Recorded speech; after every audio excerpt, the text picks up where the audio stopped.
დასავლელი ლიდერებისთვის რეჯეფ თაიფ ერდოღანის მიერ გაკეთებულმა მოლოდინელმა საჩუქრებმა პოლიტიკოსებს პრობლემები შეუქმნა. საბრძოლო შეერების თურქეთის საზღვარზე გაატანის უფლება რესპუბლიკის პრეზიდენტმა კი გასცა, მაგრამ თავთავიანთ ქვეყნებში შესვლისას ლიდერებს მოუწიათ საკანონმდებლო მასნეში ჩახედვა და წესებისადმი დამორჩილება.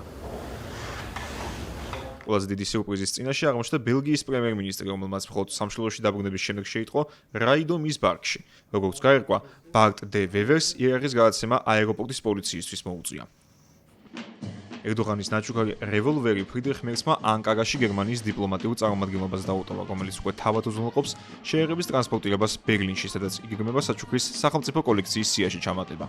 მსგავსად მოიქცა დიდი ბრიტანეთის მიმავალი პრემიერ-მინისტრი კირ სტარმერიც, ხოლო ესპანეთის მთავრობის მეთაურმა საჩუქარი ქვეყნის საგარეო საქმეთა სამინისტროს ჩააბარა, სადაც ეროვნული გვარდიის სპეცდანაყოფები შეისწავლენ იერარქს და ამის შემდეგ გადაწყდება მისი ადგილსამყოფელიც.